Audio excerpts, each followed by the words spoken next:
Let's analyze this chorale BWV 262 by Johann Sebastian Bach. The first thing we'll do when we analyze any piece of music is look at the key signature. This key has two sharps in it, so that means either D major or B minor. Looking through, I see that the bass and the soprano at the end are on D. The first note in the bass is a D.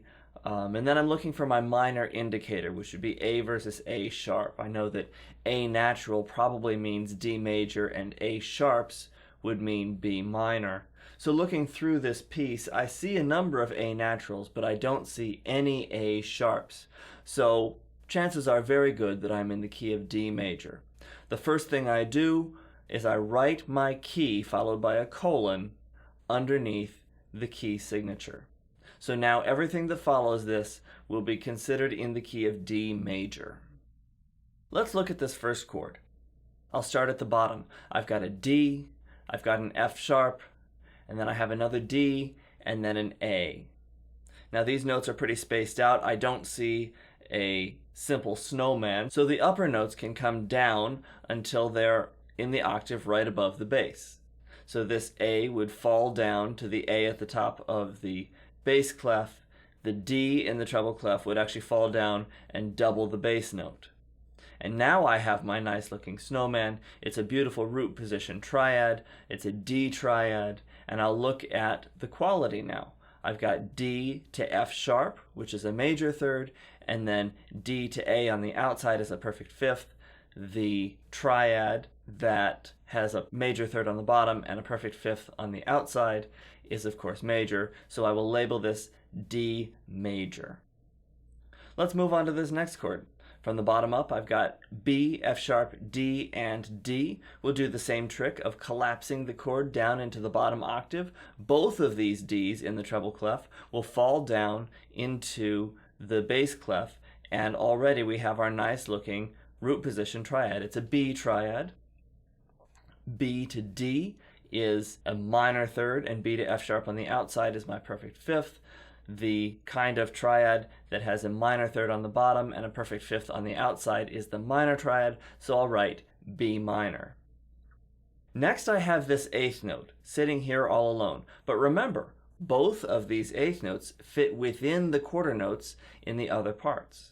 So that means that while I'm playing this G, the D's in the treble clef and the B in the bass are still sounding. So I have a new chord here consisting of all four of those notes, the B in the bass, the G eighth note, and then the two D's in the treble clef. So let's analyze this chord. We have B, G, and D.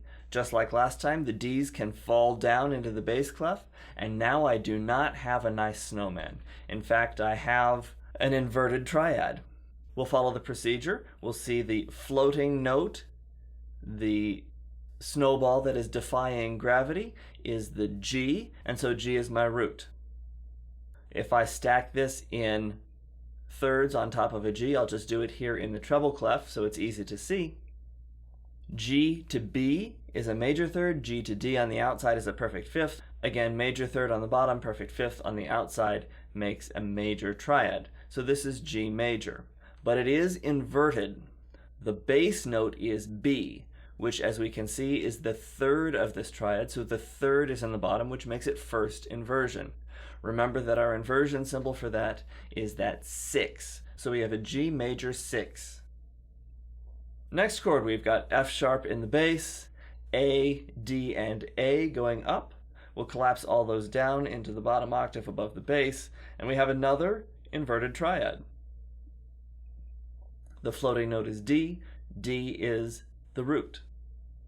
D to F sharp, again, is major, D to A is the perfect fifth, so this is a D major triad. In fact, we might want to take note of the fact that D, F sharp, and A is a D major triad. I get the feeling we're going to see this chord a couple of times again throughout this excerpt. But we do need to consider the inversion. F sharp is in the bass, F sharp is the third of the triad, the third is in the bass, which means again it's a first inversion triad with that inversion symbol 6. Next chord, we've got G in the bass, G, D, and B. We collapse it all down into the bottom octave. We have a G, B, D triad, which we actually did on the and of 2 in this bar. G to B is a major third, G to D on the outside is a perfect fifth, so we have a major triad, and it's in root position. Now we have another eighth note stranded in the middle of nowhere. We will consider it against the G, the D, and the B that are still sounding from the quarter notes in the other parts. Well, G, D, and B we just discovered was a G major triad. There is no place for an F sharp in our triad. In fact, now we have 4 notes, and we haven't talked about how to analyze 4-note chords. So from a triad perspective, this isn't a triad. We have no label for this chord. So what we'll do is we'll call this F sharp not in the chord. Not every note has to be in the chord. And in fact, if we look at what's happening in the music here, it really looks like a scale, doesn't it? We've got A, G, F sharp, E, D. It's just a descending scale pattern. So that doesn't necessarily have any harmonic content. So we'll just circle it to let everyone know that we are not considering it in the chord. This is what we call a non-chord tone. In the next bar, we have A, E, D, and A. Well, there's no way we can shuffle those notes to stack them in thirds. A, E, D, and A is not a triad. We'll consider the next eighth note in case that gives us any help, but that's another D. So we still have A, E, and D. The D's are doubled, the A's are doubled, but it does not help us get to a triad. Let's leave this for a moment and move on to the next beat. We'll come back to this once we have more information. Beat 2, we have A in the bass, E, and C sharp. And for the first half of the beat, we still have this A hanging over from the dotted quarter note. So we have A, E, C sharp, and A. Well, we can actually stack these notes in thirds. And when we collapse the treble clef down onto the bass clef, we can see that it is already in root position.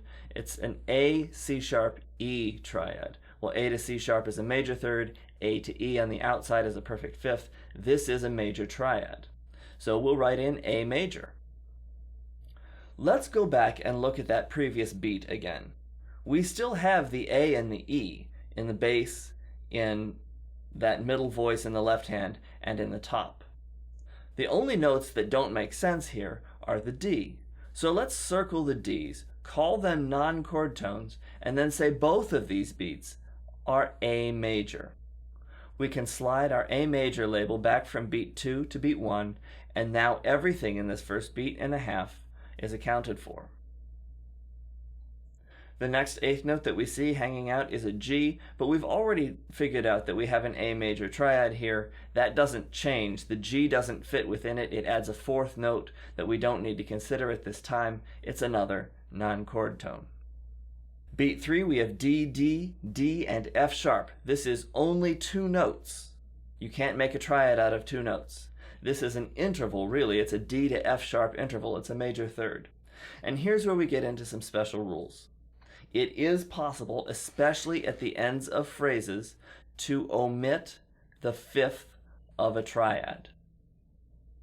If the fifth is omitted, it's presumed to be a perfect fifth. You can't leave out a diminished or augmented fifth. So if we assume that there is a perfect fifth on the outside, and we have a major third from D to F sharp on the inside, then that can be, again, our D, F sharp, A major triad.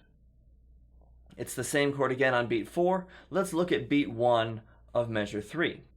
We've got D, F sharp, D, and A. It's the same chord that we've been talking about, D, F sharp, A. It's D major still. And again on beat 2, we have the same chord.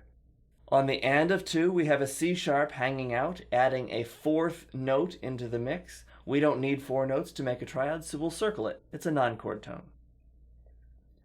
Beat 3, bar 3, we have E, G, B, and G. Let's collapse the treble clef down onto the bass clef, and we'll see that we have a beautiful snowman. We have an E, G, B chord. E to G is a minor third. E to B on the outside is a perfect fifth. This is an E minor chord. Let's consider this eighth note. My first inclination is that it's probably a non-chord tone, but let's check it just to make sure. Remember, the quarter notes are still holding through on this half of the beat. So we have E in the bass, G, C sharp, and G. Let's collapse the notes down onto the bottom, and look, we still have 3 notes, but it's no longer this E minor triad. In fact, it looks like an inverted triad, doesn't it? The floating note is C sharp, so that must be the root. Let's write our C sharp triad and see what we come up with. C sharp to E is a minor third. C sharp to G on the outside is a diminished fifth. So we're actually looking at a diminished triad here. This is a C sharp diminished triad. And E is in the bass. E is the third of the C sharp diminished triad, and so we're in first inversion. We have a C sharp diminished 6. Beat 4, we have F sharp in the bass, A, D, and F sharp.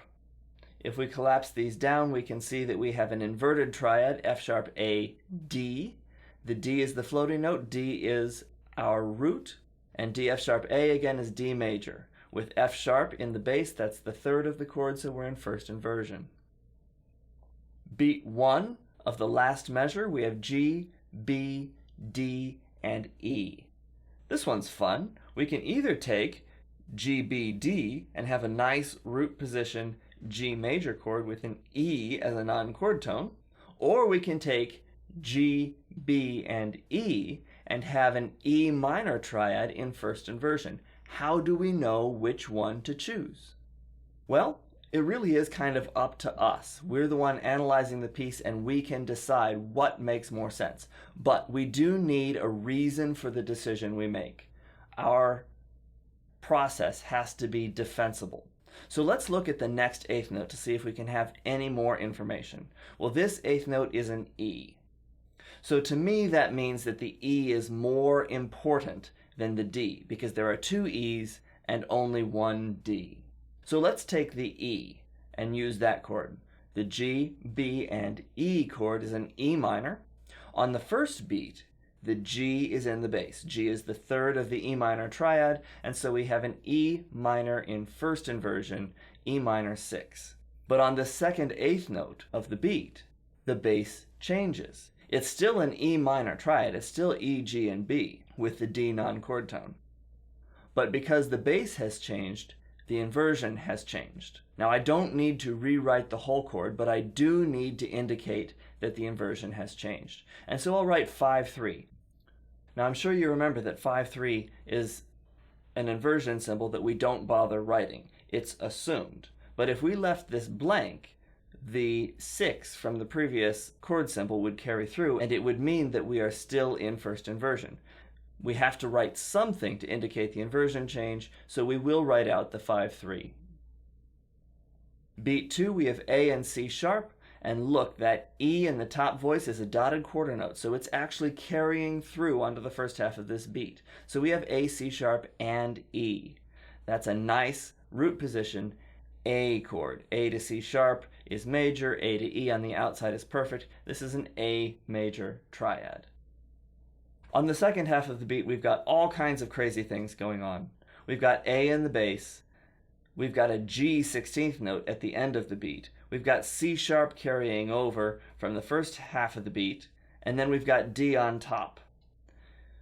There's no way to make a triad out of this. A, G, C sharp, and D simply don't stack up into a triad no matter how hard you try. So we will carry over our A major triad from the first half of the beat and simply call the G and the D non-chord tones. The last half note, we have D, F sharp, and D. Again, this is a D major triad where the A has been omitted. You're allowed to skip the perfect fifth in a chord at the end of a phrase. And now we've labeled every chord and every non-chord tone in this excerpt.